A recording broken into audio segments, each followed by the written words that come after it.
você acha, podemos ter Stevenson como candidato ao governo ou ele não vai entrar aí nesse fracasso eleitoral, já que, né, as pesquisas mostram essa possibilidade concreta da governadora Fátima Bezerra ganhar no primeiro turno?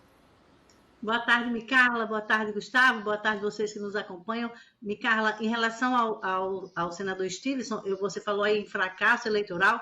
Eu acredito mais em relação a ele em fracasso administrativo. Ele pode até ter voto, ele só não vai conseguir administrar um Estado porque ele não tem preparo para isso, ele sabe disso.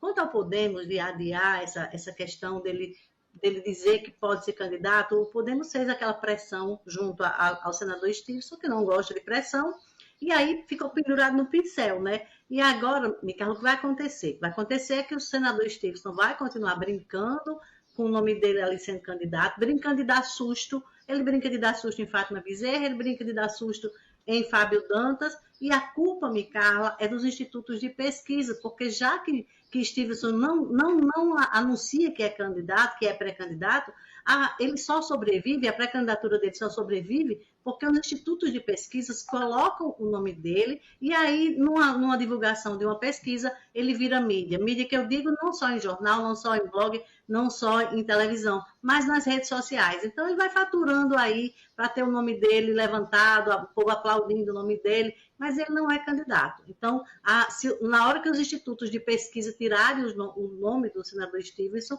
das consultas, aí a coisa o Podemos vai começar a virar o que é realmente o Podemos. Nada.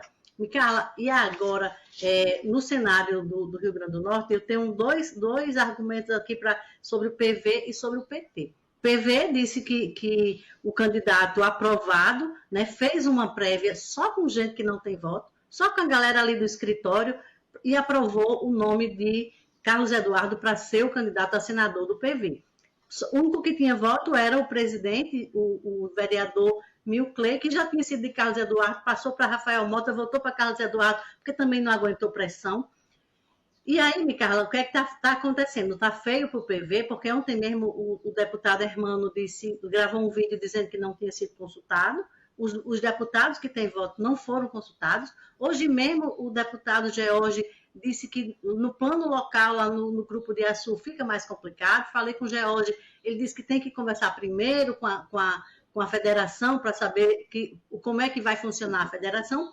O George pode até ficar calado, mas o irmão dele é o prefeito de Açu, é do PL, não tem que obedecer a federação nenhuma e pode muito bem botar no palanque o deputado Rafael Mota como candidato a senador, né, Micarla? E ontem também o que me chamou a atenção foram os 17 dos 15 vereadores de São Gonçalo do Amarante que anunciaram apoio a Rafael Mota. São Gonçalo do Amarante, que é governado por um prefeito do PT. Então, o prefeito do PT não tem nenhuma ingerência sobre uma bancada de 15 vereadores.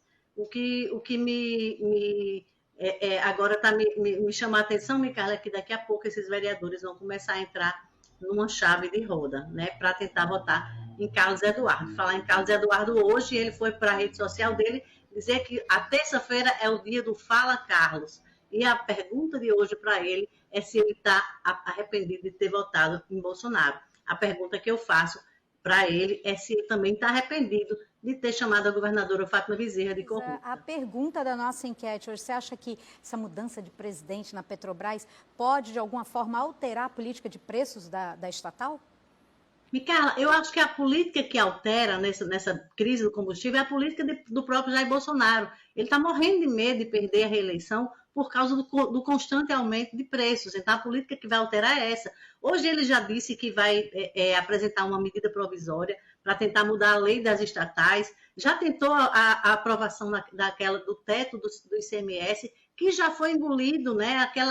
O teto do ICMS para baixar o preço dos combustíveis, aquela decisão dele já foi engolida por esse novo aumento dos combustíveis. Então, o presidente Jair Bolsonaro vai continuar dando impressão que está fazendo alguma coisa para baixar os preços dos combustíveis, mas não vai conseguir, Micarla. O governo é o maior acionista da Petrobras, ele tenta querer terceirizar, culpar um, culpar outro, culpar três, culpar todo mundo, mas o governo é o maior acionista da Petrobras. É quem indica o presidente, é quem indica diretores, é quem comanda o conselho de administração da Petrobras. Então, Micarla, e aí de uma hora para outra ele comanda, mas acha que é incontrolável. Incontrolável está sendo a gestão do governo dele junto à Petrobras. Aí ele vai para a Câmara dos Deputados e pede a CPI da Petrobras, a CPI para investigar o quê? O próprio governo dele, para investigar por que a Petrobras teve lucros absurdos, e em vez dele usar o lucro absurdo da Petrobras para conter esse aumento de combustíveis, ele distribuiu o dinheiro tanto com o governo como com os principais acionistas privados. Então, Micarla, a política que vai mexer nessa decisão do presidente de tanto mudar presidente de Petrobras, já que o problema não é só tributário, é um problema do preço principal do combustível. Basta a canetada dele, ele sabe disso, mas aí ele perderia outras coisas, ele perderia junto ao mercado, e ele não está querendo saber disso, né? Então, eu acho que é a política mesmo que vai mudar em relação a essa mudança da Petrobras, é a política de eleição, a política de reeleição do presidente Jair Bolsonaro. Thaisa Galvão, Gustavo Negreiros, obrigada pela participação. Vocês não vão viajar não, né, de hoje para amanhã? Amanhã vocês estão aqui, né? Glória a Deus. Então amanhã eu espero vocês aqui de volta no Jornal do Dia. Até amanhã e daqui a pouco